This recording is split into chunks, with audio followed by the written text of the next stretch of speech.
Hello, my name is Rob Garner. I'm a computer programming instructor, and today I'm going to demonstrate making a basic C# form. First, open up Visual Studio, and we'll create a new project.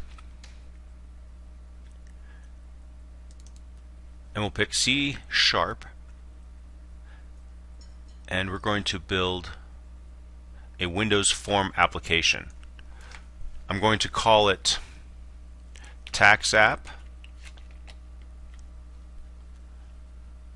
and click OK.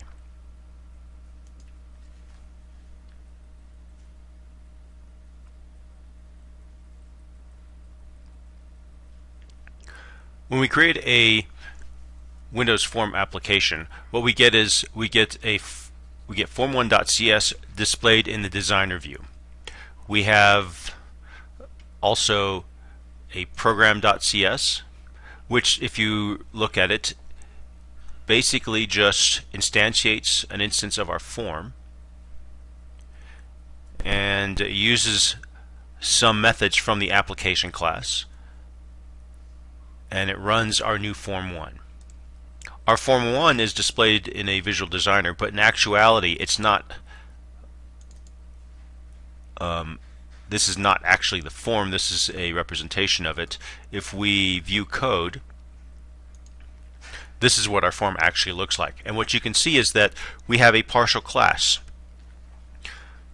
Visual Studio creates forms by creating two partial classes. One of them is defined by code that you write, and you notice that in the constructor it calls the initialize component method.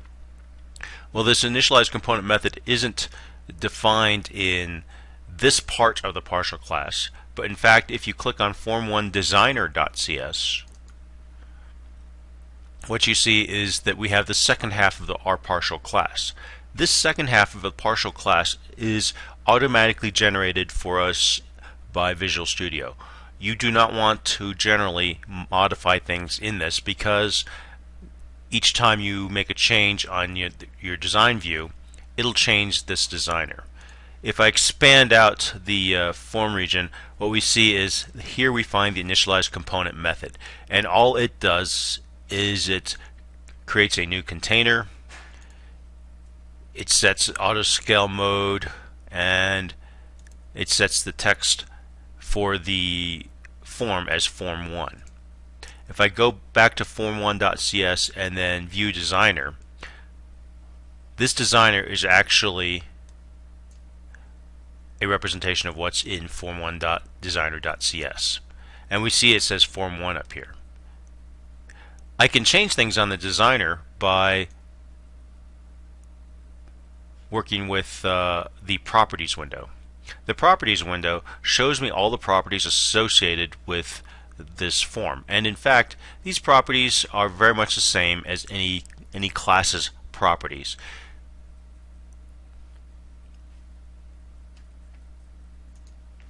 And basically you get a list of properties and what they're set to. So in our case, if I select form 1, these are all the properties associated with that form object.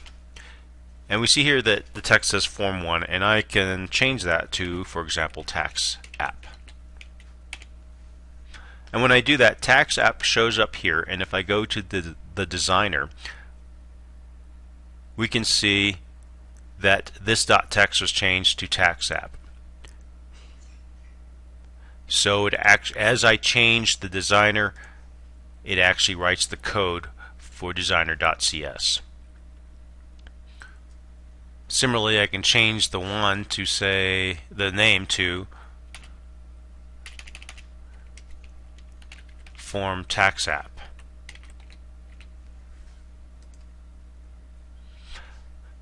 And if we go back, we see that the name has been changed.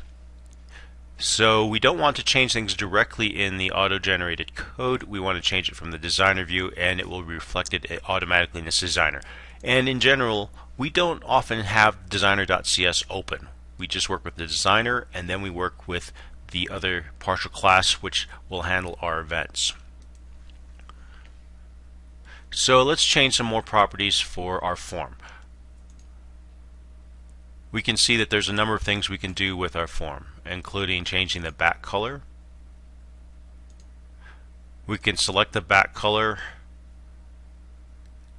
directly from these options. We can also create custom back colors, select web-based ones, for example blue. We can also set the color by putting in 3 comma separated values which represent the red, green, blue values of the color, and that sets a custom color. We can change the font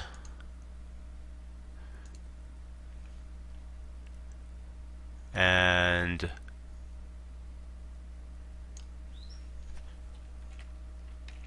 this is very similar to a Microsoft Word font selector.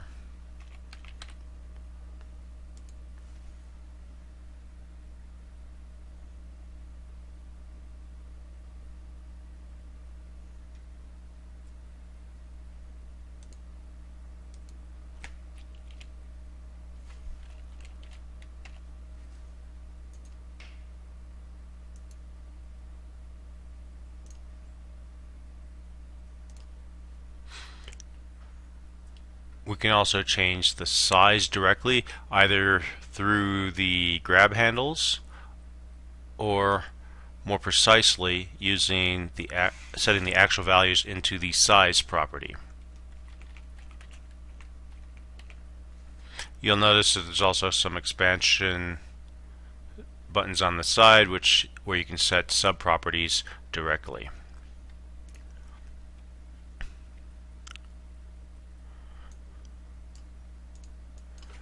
And we'll give it a better name or better text.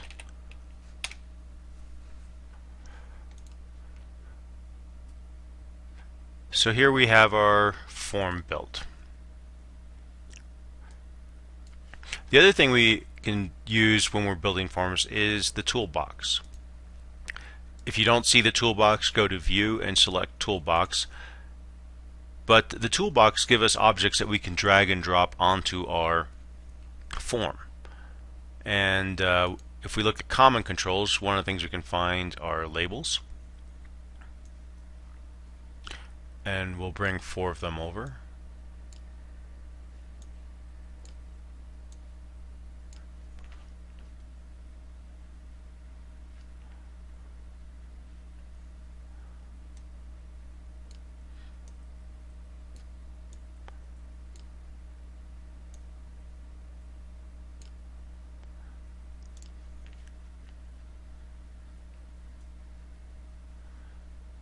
And again, using the properties, when I select that label,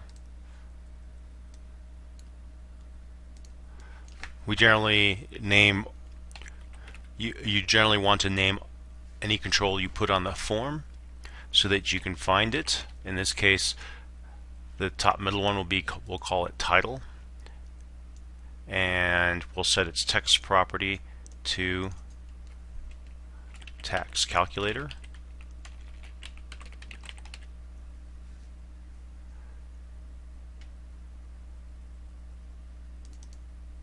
Change its font.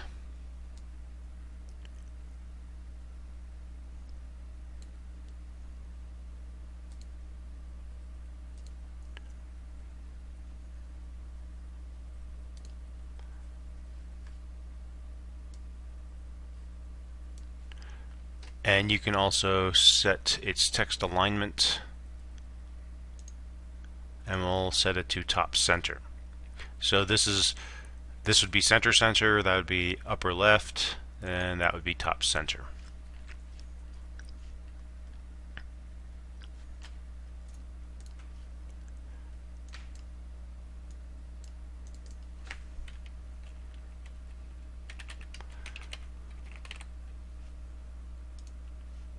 I'll change the label names for the other 3.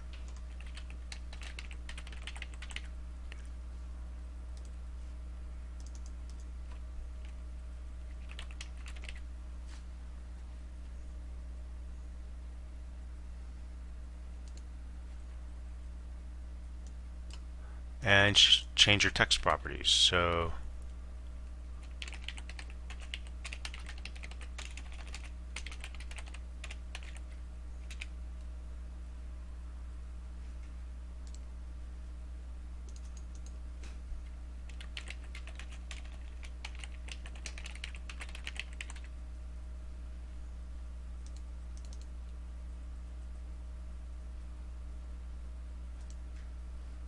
I actually double clicked a control. If you do that, what it'll do is it'll stub out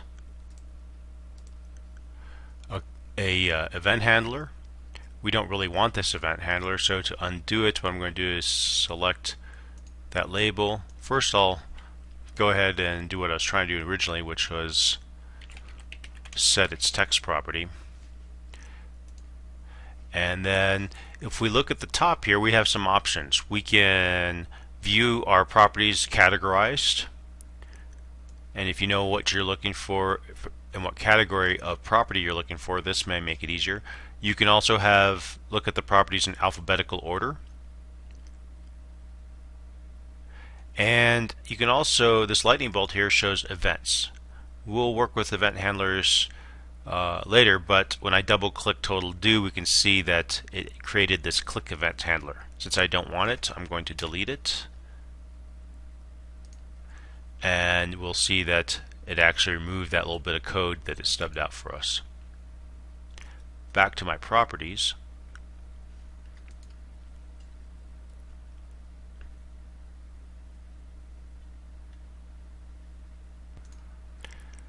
We can also assign properties in groups. So for example, I can pick all three of these controls, and holding the control key down, I can select three of them at the same time. And the properties will show properties that are common to all three.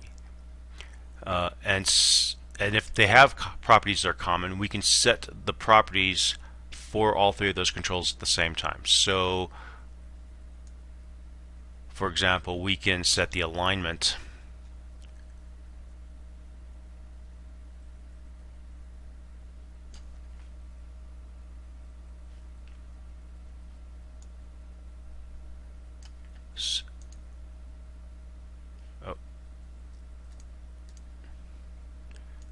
back on properties. I was on events.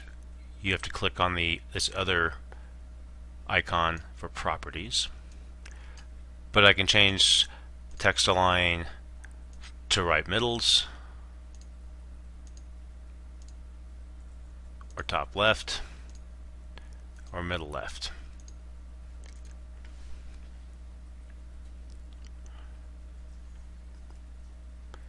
In this case, we can also use that in order to set the alignment. So I can align the lefts using the format keys up at the top.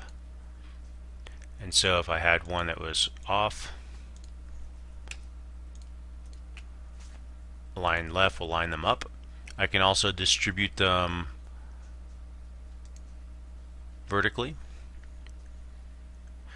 So it's important to use these alignment keys to make your form look professional.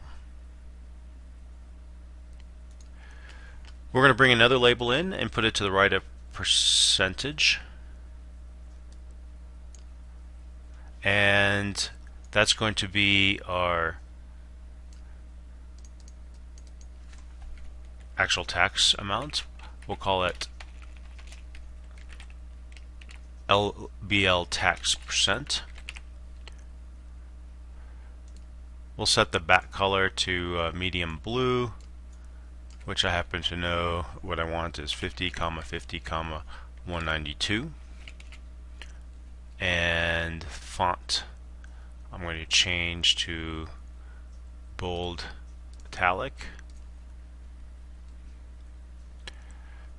And we'll change the actual color of the text so we can see it a little better to light blue.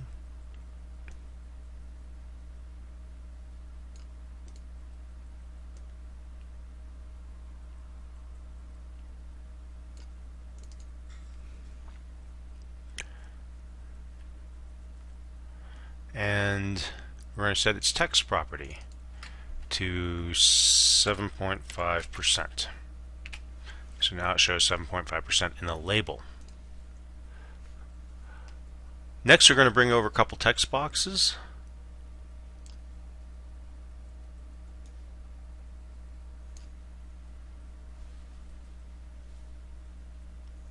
And I want all of these to be aligned, so I'll use the alignment functions and distribute vertically.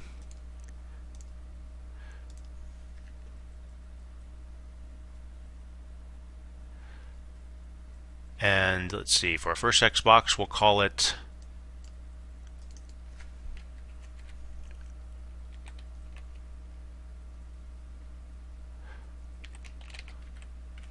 TXT purchase. And I want the text alignment on this one to be right, since it's going to take in dollar values. And then for the second text box, we're going to call it TXT total due. You can see the importance of naming these. If they're text box 1, text box 2, your resulting code eventually will be somewhat confusing.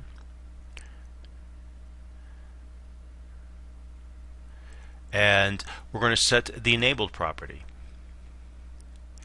The enabled property indicates whether or not the user can actually type values into that text box. If I set that to false, what will happen is we can display things with that text box, but the user won't be able to type things into it. And that's useful because this is going to be the output from our calculation.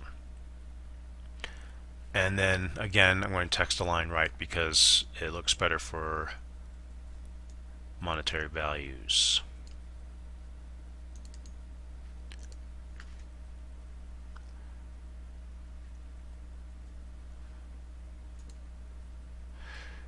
Now, this is relatively static form at this point. We can type some values into it, but what we really need is a button to actually indicate that the user can tell us if they put their information in and they would like to have some calculations done. So we're going to create a button, and again, just like the other controls, we can give it a name, btn compute, and we're going to set its back color to navy blue.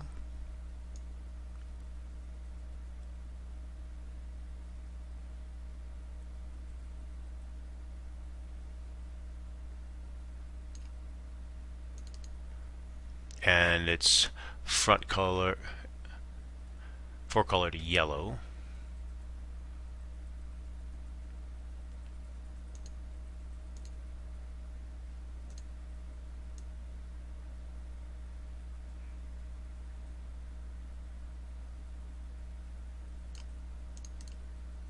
And font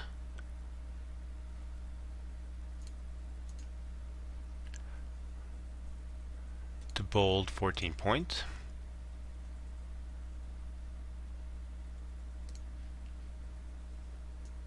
We also want to set the tab index.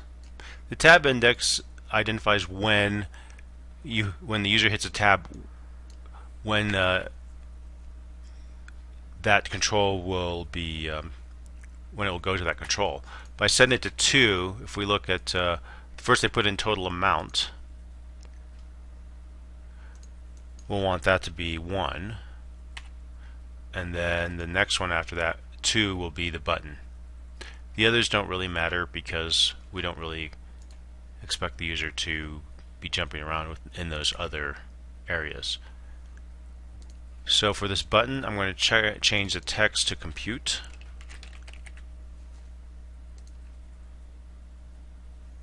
And we'll do a little bit of resizing to make this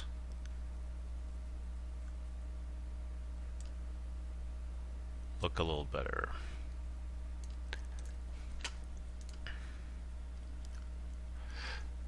So now we have a form, and if I actually run this with Control F5,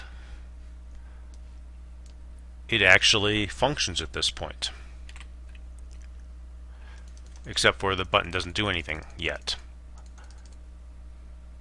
but we can enter information into the text box. Notice that we disabled the total due. We can't input into that, and since 7.5% is a label, we can't enter input into that one either. In order to be able to write code for our formative function, we have to create an event handler. There's a couple ways of doing that. One is we can go to the events in our properties and get the list of events, and there's a space here for a multitude of events. Everything from dragging the mouse over, mousing over it, or with a button. Typically the one we handle is the click event. And to generate a event handler for that button, we can double click here, and that will stub out an event handler in our form1.cs. So if we look at our form, there's a compute button, and this button event is associated with this button, and we can see the name of that, the button compute click event, lined up here. One note is make sure you name your button before you double click it. That way you get a name. It generates a name that makes sense, because what it does, it takes the name of the button and just adds an underscore and click for that event handler. If you accidentally create an event handler, you can actually just delete it from the property window, and when you do that, you can see it actually removed the click handler from form1.cs. Another way of generating an event handler is if you double click the control itself, it will generate the default event handler for that. So if you want to make a special event handler like something other than click, you would have to go to your event handlers and select it. But if you just double click on compute, for example, it'll actually generate the default event for that control, which in this case is a click event. And what we're going to do is we want to calculate the tax for that value. So I'm going to create a string called inValue, a double for purchase amount, and percent and answer. And while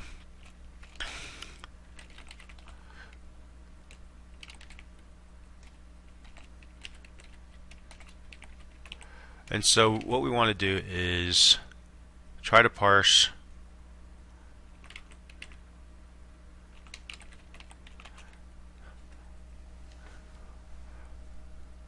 the value that the user put into the control. Now realize that the text box, the user can put anything in. They can put text, they can put strings, and it can actually be empty. So what we will do is we'll use the try parse method, since it allows us to test whether or not the value the user actually put into the text box is, this text box is actually a number. And the way we get that number is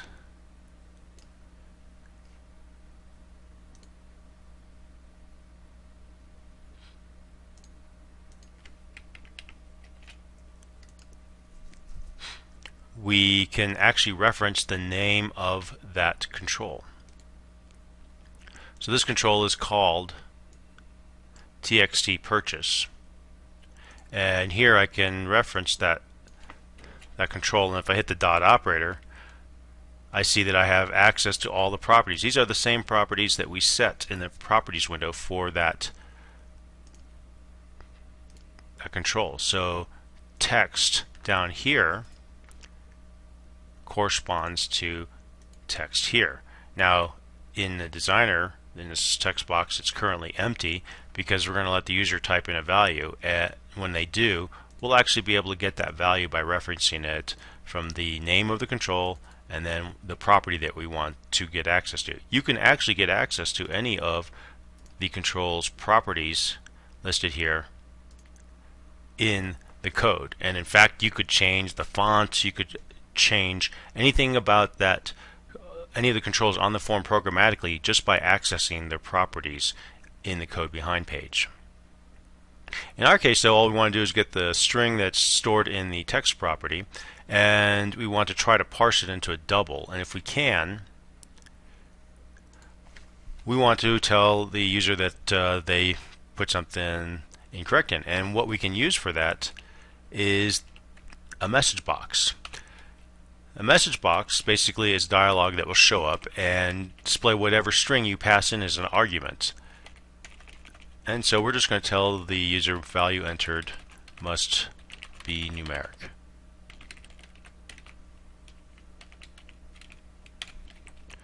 And then we'll set the value in that box to 0, and then we will set the focus. We'll call the focus method for that text box, which will actually move the focus of the cursor to that text box.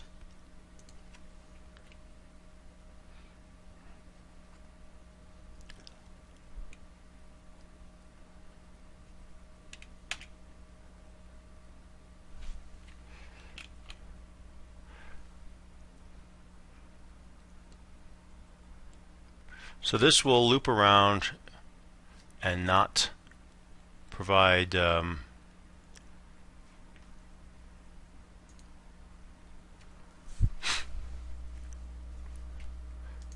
display that message until a decent value is entered.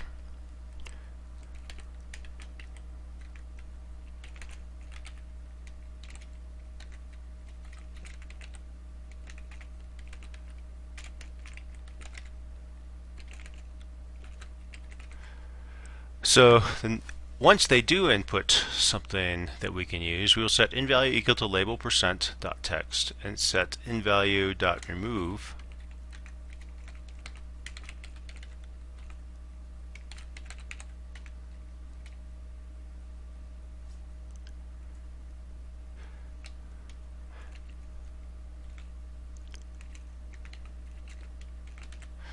So with this inValue, what we're doing is looking at the percent on the form, and in fact we're looking at this label. I accidentally double clicked on it, creating a click event for the label, which I don't want. But we're looking at this label, which has a value of has a string in its text property of 7.5, and in our form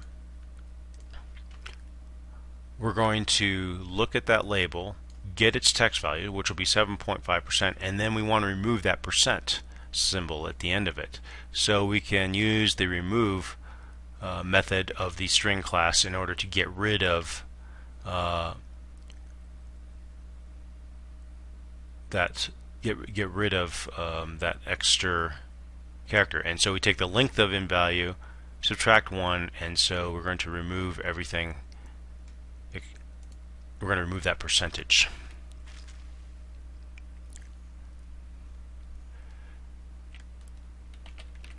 And that way we can figure out that the percent is going to equal to be double, and we'll parse inValue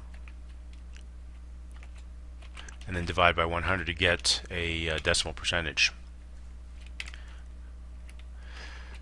Then answer is going to equal the purchase amount times percent plus purchase amount. So that we take the original value and then we multiply the value of the purchase times percent to get the additional tax. Next we can set the total due text box, which is this text box right here. It's called text total due. And we're going to set its text property. When you're initially doing this, a lot of times people try to set the text box itself to what they want to be displayed. You have to set the text property of the text box. And we'll use a format statement to display the the amount as a currency.